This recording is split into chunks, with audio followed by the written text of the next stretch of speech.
This week, President Biden is taking his economic vision for America on tour. The candidate and current commander-in-chief planning to tout his policies in Utah, Arizona, and New Mexico.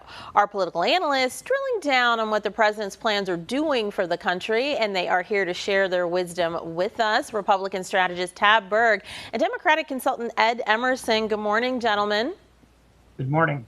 Good morning. Roll Call reports that prices are 16.6% higher in the country now than when President Biden took office. Earnings up just 12.2%, so a clear gap there. Last Thursday, CNN released poll results showing only 37% of folks surveyed like the president's handling of the economy, which is not the best, for taking that message on tour. So, Ed, is it that the real message is not getting out about Biden's economy, or that Americans really don't like the actual message there? Oh, the economy's on fire. 3.5% unemployment, the lowest it's been since World War II.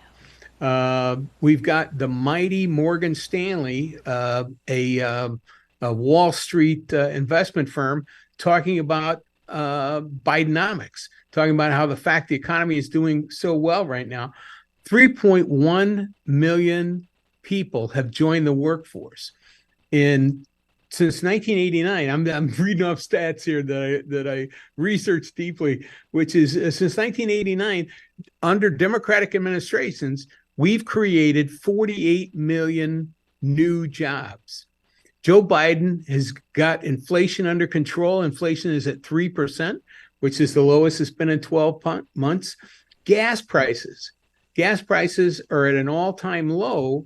Over the last 12 months, they're at $3.40 a gallon. These are things that were beyond his control, gas prices, and that he, through the Federal Reserve and through other stuff, was able to get that money to extend oil reserves and so on. Okay. Women are now 50% of America's workforce, and that's the first time that's happened in a while. I think we've gotten Tab back after a few technical difficulties. So, Tab, is it with so many people saying that they don't particularly care for Biden's approach on the economy, is it that the message they don't like, or the message about what he's really doing is not getting out? I think the president's trying to sell people something that they don't feel themselves. Housing prices are up, gas prices are up, food prices are up, clothing prices are up. The only thing that's down is affordability. So I think they're trying to sell something to people that they're just not buying. That's why almost 70% of the public thinks that Biden is handling the economy poorly. Okay.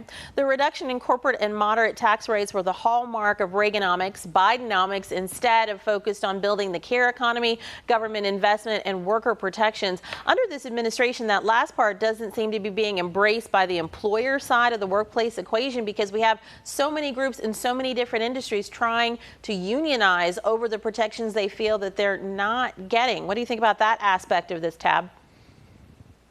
Excuse me. Well, some of that is misleading, that the employees are the ones that are scrambling to unionize. Some of that is unions trying to get the employees to want to unionize. But I think the bigger picture for everyone is the country moving in the right direction? Do they feel the economy is making life better for them and their families? And it's a resounding no, according to every poll that's out there. Even if someone might be encouraging them, I'm just going to say that people are not going to walk out unless they want to, right? Well, yeah, in some cases, yeah. I mean, certainly we've seen here in California where unions have forced employees to join a union even after they've refused. But for the most part, people are trying to take advantage of the unsettled feelings that people have about the economy. And I just saw a report that came out yesterday that only 1 out of 6 Californians can afford to qualify for a median priced home. That's affecting people in their daily lives. So it doesn't matter what kind of tour the president does. If people don't feel the real impacts of an improving economy, then it's not real. Okay, so Ed, if the president is leaning in on wanting to build worker protections, and there's so many people out there that feel like they're not getting them and that's not happening, how is that playing for him?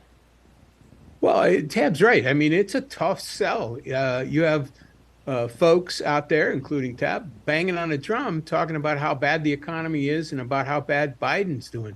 There are 1.6 jobs open for every unemployed person. Joe Biden created 200,000 construction jobs, and the construction industry right now is faced with a 650,000 gap of jobs that they need to fill. And these are stats. These are real stats. They're thick. They're hard to sell. You have to go in, and I think Biden's doing the right thing, going on a trip, getting people in smaller markets and other TV markets to listen into the fact that this economy is doing as well as it can. And what do the Republicans have?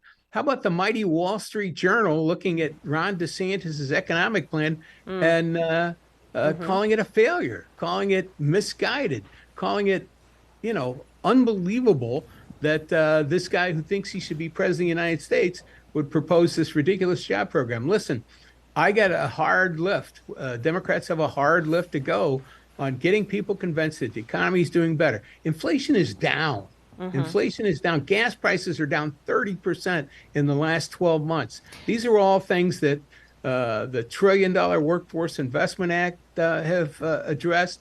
And Joe Biden's going to continue to do this until he's reelected next year. Ed, before we have to let you guys go, and while you were both here, I have to ask, former President Trump and his team have until 5 p.m. Eastern time today to respond to the motion for a protective order submitted by those prosecuting him in the criminal case tied to the 2020 election. The Trump extension request was denied Saturday evening. This is all bound up with the notion of what he can share publicly as it relates to that case. After Trump took to Truth Social Friday saying he would take revenge on anyone who goes after him, was that a threat someone needs a protective order about, Tab, do you think? I think we've seen that Trump sometimes is full of bluster, and I'm not sure how real any of those threats really are. I think from a broader perspective, they got to think, is this just another distraction from the absolute failure of the Biden economy? Okay, and Ed, what's your take on this? Is that something, what was said on Truth Social, is that something that someone needs a protective order against? Ed? The judge says we need one, and the prosecutor. I think Trump is a buffoon. I think Ed may be freezing up there. So Tab, you get the last word on that one. Gentlemen, thank you so much for your time. We will definitely do this again. Thank you. Thank you, Cecily.